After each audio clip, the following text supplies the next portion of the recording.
Assalamualaikum, hai teman-teman, apa kabar kalian hari ini? Semoga semuanya baik dan sehat ya, amin. Ayo sekarang kita belajar mengenal nama dan jenis hewan lainnya. Cus, langsung kita mulai saja. Cekidot. Yang pertama ada hewan tapir, teman-teman. Tapir adalah binatang herbivora yang memakan dedaunan muda di sepanjang hutan atau pinggiran sungai.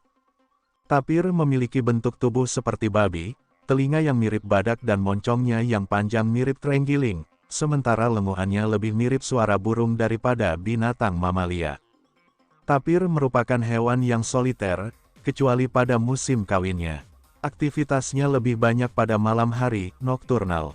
Aktivitas makan biasanya dilakukan sambil tetap terus berpindah dalam jalur yang berpindah-pindah. Jangkauan jelajah tapir sangat luas karena mereka cenderung berjalan jauh untuk menemukan lokasi yang kaya garam mineral. Bukti arkeologi terbaru mengindikasikan bahwa hewan dengan nama Latin Tapirus indicus ini pernah hidup di Kalimantan setidaknya sampai 1500 tahun yang lalu.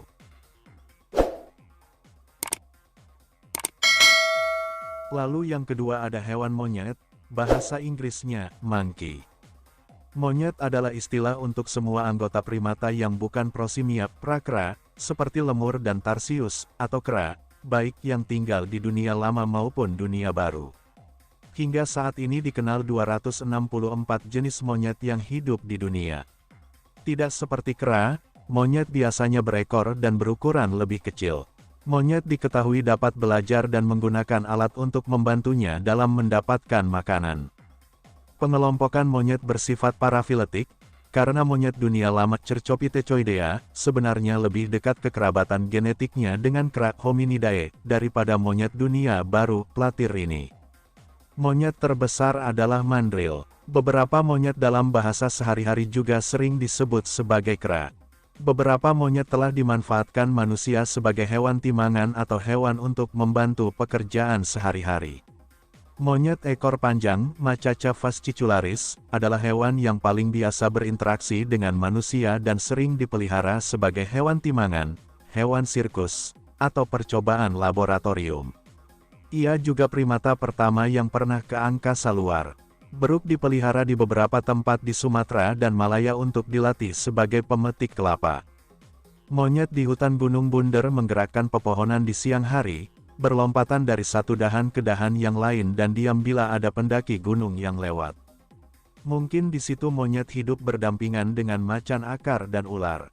Di Sumatera Barat, tepatnya Danau Maninjau, penginapan bersebelahan dibangunnya dengan hutan dan monyet dapat dengan mudah menanjakan pohon dan memasuki teras hotel dekat kolam renang.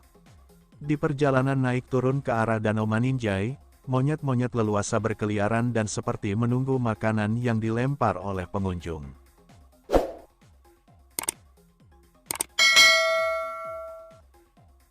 Lalu berikutnya kita ada hewan kelelawar, teman-teman, yang dalam bahasa Inggrisnya adalah bat. Kelelawar adalah satu-satunya mamalia yang dapat terbang, dan berasal dari ordo Chiroptera dengan kedua kaki depan yang berkembang menjadi sayap. Kelelawar Chiroptera dibagi menjadi beberapa famili, yaitu Theropodidae, codot atau kelelawar pemakan buah. Emballonuridae, kelelawar Ecotrubus. Megadermatidae, vampir palsu. Nycteridae, kelelawar muka cekung.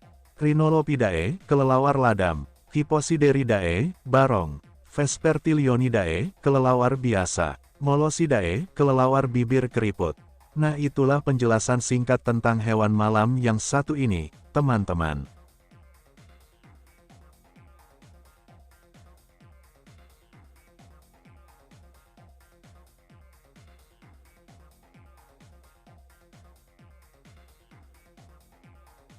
Lalu ada hewan kalajengking, dalam bahasa Inggrisnya, scorpion. Kalajengking adalah sekelompok hewan beruas dengan 8 kaki oktopoda, yang termasuk dalam ordo Scorpiones dalam kelas Arachnida.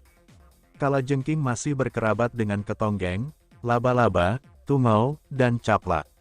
Ada sekitar 2000 jenis kalajengking. Mereka banyak ditemukan selatan dari 49 derajat lintang utara, kecuali Selandia Baru dan Antartika. Tubuh kalajengking dibagi menjadi dua segmen, cephalothoraks dan abdomen. Abdomen terdiri dari mesosoma dan metasoma. Arachnoidea. Semua spesies kalajengking memiliki bisa. Pada umumnya, bisa kalajengking termasuk sebagai neurotoksin, racun saraf. Suatu pengecualian adalah Hemiscorpius lepturus yang memiliki bisa sitotoksik, racun sel. Neurotoksin terdiri dari protein kecil dan juga natrium dan kalium, yang berguna untuk mengganggu transmisi saraf sang korban. Kalajengking menggunakan bisanya untuk membunuh atau melumpuhkan mangsa mereka agar mudah dimakan. Bisa kalajengking lebih berfungsi terhadap heksapoda lainnya dan kebanyakan kalajengking tidak berbahaya bagi manusia, sengatan menghasilkan efek lokal seperti rasa sakit, pembengkakan. Namun beberapa spesies kalajengking, terutama dalam keluarga Buthidae dapat berbahaya bagi manusia.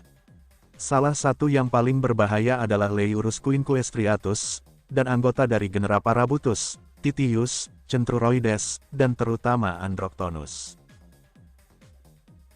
Nah, bagaimana teman-teman? Seru dan menyenangkan bukan? Belajar nama hewan. Sampai di sini dulu ya belajarnya, nanti kita ketemu lagi di video aku selanjutnya. Dan jangan lupa di subscribe channel ini dan loncengnya juga agar kalian tidak ketinggalan video berikutnya. Bye-bye.